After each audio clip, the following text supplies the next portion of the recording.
Buenas tardes, estamos con Roberto Castro, dueño de la agencia Zen Analysis, que se especifica en el análisis de conducta del consumidor.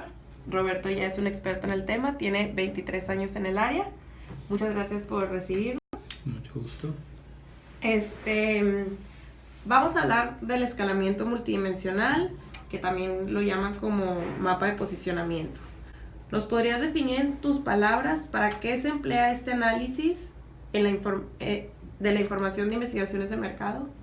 El principal uso es para definir la estrategia de portafolio para las marcas de una compañía, para ubicar dónde están dentro de los temas que son relevantes para tomar decisiones de compra, dónde están ubicadas las marcas, a qué distancia de los competidores y de las marcas propias que una misma empresa maneja.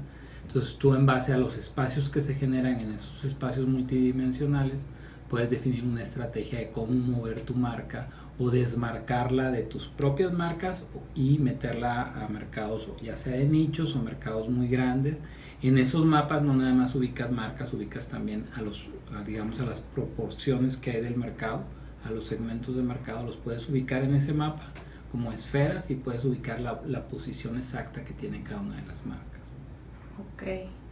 ¿Y las variables que se emplean en este análisis son? Las variables tienen que ver primero con una base de aprendizaje del consumidor para entender qué variables en esa industria son relevantes para que él tome decisiones. Entonces, por ejemplo, vamos a suponer que sea el precio y la calidad por un lado, que puede ser un eje. Ahorita te platico un poquito cómo se juntan esos ejes, y en otro puede ser la moda y el estatus, por ejemplo. Entonces, entre la moda y el estatus y la calidad y el precio tú vas a ubicar, pero esas variables que acabo de mencionar aplican diferente para cada industria.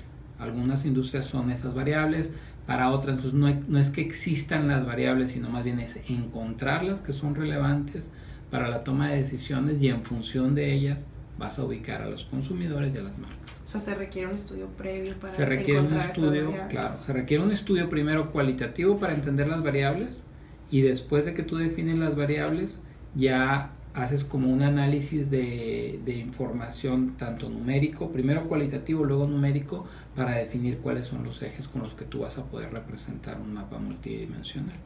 Perfecto. ¿Y nos podrías compartir alguna experiencia en la que hayas empleado esta técnica multivariante? Me tocó, todavía hace más de 25 años, me tocó hacerlo para Cervecería Cuauhtémoc, todas las marcas de cervecería, antes de que llegara Heineken, que compramos muchos años antes.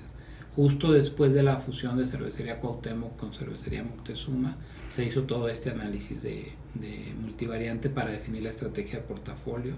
Recientemente me tocó verlo también hace muchos años, para cigarros, para toda la industria de cigarros, para la industria de galletas. O sea, normalmente las grandes industrias y los clientes más fuertes de cada industria hacen este ejercicio para definir sus estrategias de portafolio de marcas. Wow, qué interesante. ¿Y cuál es la función o utilidad principal de un mapa de posicionamiento, como para el tomador de decisiones de mercadotecnia, lo que nos comentabas de definir la estrategia? O sea, tú con ese mapa, una vez que lo estableces y ves dónde está tu marca, o cuando quieres lanzar una nueva marca, defines el espacio que quieres que ocupe esa marca. ¿Por qué? Porque ahí ves una oportunidad, ya sea para un producto de nicho o para un producto para un mercado muy grande, para una parte muy grande de la población. Pero con eso tú tienes como el universo, como si fuera un mapa de la República Mexicana, donde tú dices, yo me voy a ir a Chihuahua o me voy a ir a Yucatán. En un mapa de posicionamiento tú dices, yo voy a desarrollar un producto con estas características que tienen que ver con la posición dentro de esas variables que me preguntabas antes, de cómo identificabas que son las que hacen que la gente decida comprar o no en una industria. Ok. ¿Y nos podrías compartir algunas consideraciones importantes o como puntos a cuidar al realizar un análisis de escalamiento multidimensional, ya sea por experiencia o...? Claro. Pues mira, de la experiencia y de los errores que se cometen, normalmente el principal digamos, elemento a cuidar en el desarrollo es que necesitas que el cliente que lo está solicitando se libere de todos los prejuicios que tiene de qué es lo que determina las acciones de compra. Porque normalmente, por ejemplo, llegas con una industria, y voy a poner el ejemplo de las galletas.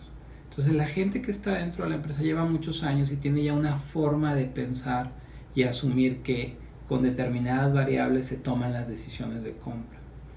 Muchas veces cuando hacemos el estudio pareciera reiterativo que encontramos muchas veces las mismas variables, pero lo que aprendemos todos, tanto el cliente como nosotros, es que las variables no siempre se relacionan de la misma manera en el tiempo, o sea, en el presente contra cómo se relacionaban en el pasado. Tan solo como ponerte un ejemplo ahora, todo el rol que tiene la tecnología en el proceso de decisión de compras hace no 50 años, hace 15 años no se tomaba en cuenta para una estrategia.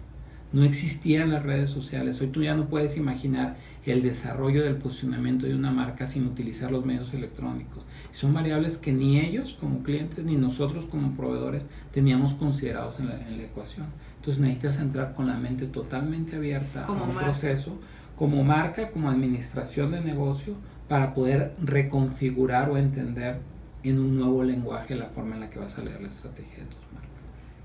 Oye, Roberto, y en temas como de cigarros o alcohol, ¿no tienen también como estos prejuicios en el consumidor que le dé pena aceptar el consumo más frecuente que otro o algo así? ¿No? Mira, todo parte desde la base cualitativa. En la base cualitativa tú estudias grupos que son homogéneos. Entonces, entre pares no te da pena hablar. Por ejemplo, si tú estás hablando con puras chicas de tu edad, más o menos de tu perfil, digamos, de nivel socioeconómico, y te pones a hablar del alcohol, por ejemplo, de cuánto toman, entre ustedes como amigas van a tener como un nivel de confidencia muy elevado para reconocerlo. Si yo te pongo con una generación que representa a tus papás a que tú hables el tema, pues no va a haber comunicación.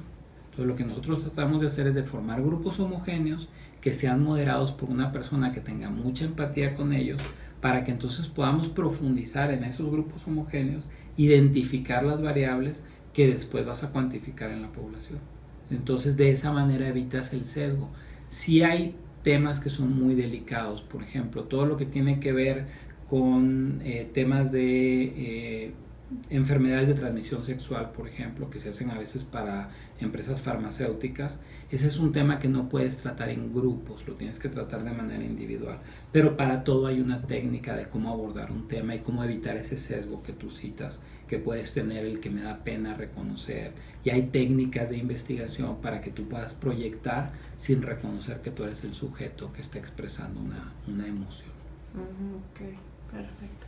Bueno, pues muchas gracias, muy interesante todo lo que nos platicas, se nota toda la experiencia que llevas dentro y esperamos que esto también sea muy instructivo para mis compañeros. Muy bien, muchas gracias.